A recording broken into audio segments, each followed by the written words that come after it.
Buenas noches con todos, soy el estudiante Kelvin Armando Cruzati Suárez del Colegio de Bachillerato Luis Arboleda Martínez, soy el curso tercero Bachillerato de Climatización A. A continuación les hablaré sobre Joaquín Gallegos Lara. Fue un escritor ecuatoriano. Nació el 9 de abril de 1909 en Guayaquil, Ecuador, hijo de Joaquín Gallegos del Campo y de Emma Lara Calderón. Nacido con una grave lesión en la columna vertebral que le atrofió las piernas impidiéndole caminar.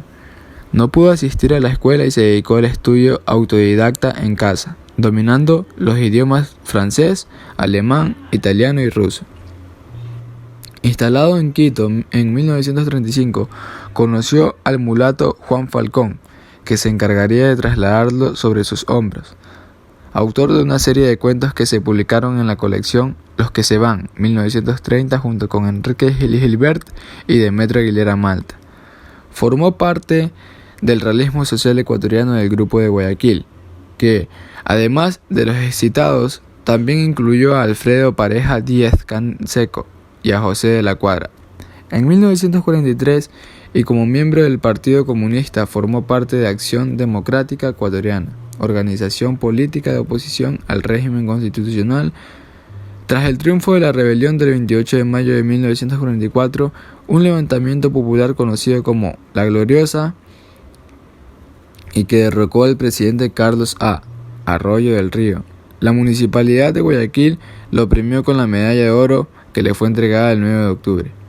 En 1946 se editó su novela Los cruces sobre el agua, sobre Guayaquil a inicios del siglo XX, y en la que sus protagonistas se ven involucrados en la masacre de obreros del 15 de noviembre de 1922, perpetrada por el ejército en Guayaquil en respuesta a la huelga general de noviembre, autorizada por el presidente de la República, José Luis Tamayo. Fue autor de otras dos novelas, Los Guandos y La Bruja, inéditas hasta el año en 1982, en que Nela Martínez, esposa del autor, finalizó y publicó Los Guandos. Sus obras se caracterizan por la exposición de violencia verbal y la fatalidad. Entre sus cuentos destacan El Guaraguo y Era la Mama. En 1952 se publicó su ensayo Biografía del Pueblo Indio, finalizada en 1936. Casado en 1934 con la escritora Nela Martínez Espinosa, de la que se divorció poco después. Joaquín Gallegos Lara falleció el 16 de noviembre de 1947 en Guayaquil, Ecuador. A continuación les hablaré sobre una novela de Joaquín Gallegos Lara, Los cruces sobre el agua, 1946. La novela describe el recorrido vital de dos guayaquileños, Alfredo Baldeón y Alonso Cortés. El primero es hijo de Juan y de Victoria. Vive en una casa paupérrima del barrio del Astillero de Guayaquil. A corta edad se enrola en el ejército para luchar en Esmeraldas. Allí, además de aventuras militares, tiene sus primeras aventuras amorosas. Después de un año decide regresar a Guayaquil. En esa ciudad trabajará duramente tanto en un taller como en una panadería. Se enamora de Leonor, una chica que vende cigarros en la calle. Tras un corto viaje al Perú en compañía de su tío, decide regresar a Guayaquil, donde se casa con Leonor. Los malos tratos que sufre en su trabajo y las continuas rebajas de las pagas hacen que renuncie a la panadería y decide instalarse por su cuenta. Se dedica a fabricar pan con un compañero que tiene un horno y a venderlo en el centro de la ciudad, Alfredo.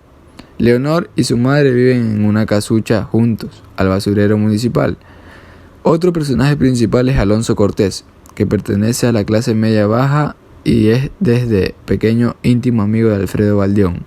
Intelectual por inclinación, intenta continuar sus estudios en la escuela Vicente Rocafuerte, pero la difícil situación económica por la que atraviesa su familia se lo impide, y comienza a trabajar como tinterillo.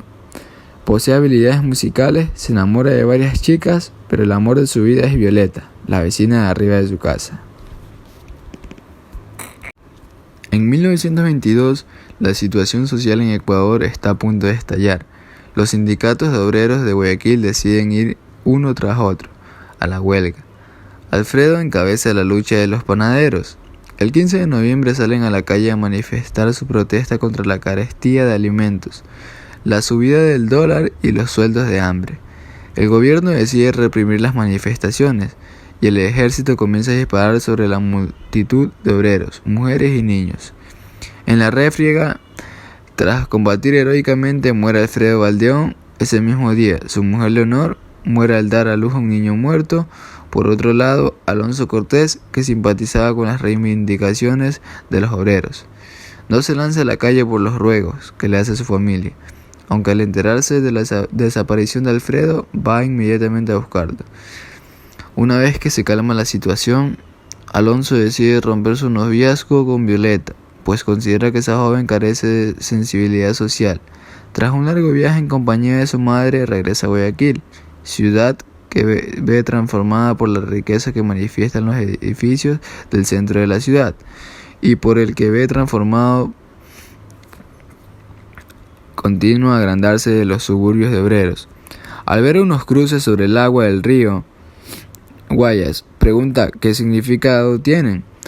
Un negro estibador le explica que se colocan allí todos los 15 de noviembre, en recuerdo de los muertos que los militares echaron al río después de la cruenta represión antiobrera. El autor, 1911-1947, pertenece al grupo Guayaquil. La temática de su obra es localista. Posee una pluma ágil para describir los ambientes sórdidos de los arrabales porteños. Hay una intención político-social en todas sus obras, denunciar la explotación del pobre por las clases adineradas. Los cruces sobre el agua es eminentemente social, denuncia las injusticias que sufrían los trabajadores en los años 20 en Guayaquil, pero propone como única solución la lucha de clases. El fracaso del movimiento del 15 de noviembre, hecho histórico, se debió, con palabras de Alfredo Valdeón, el protagonista, a que el pueblo no tenía armas. Cuando este armado podrá triunfar, el libro propugna la revolución según esquemas marxistas. Las continuas referencias a acciones inmorales realizadas por los principales personajes de la obra da a todo el libro un ambiente de sensualidad, aunque no llega a caer en descripciones morbosas.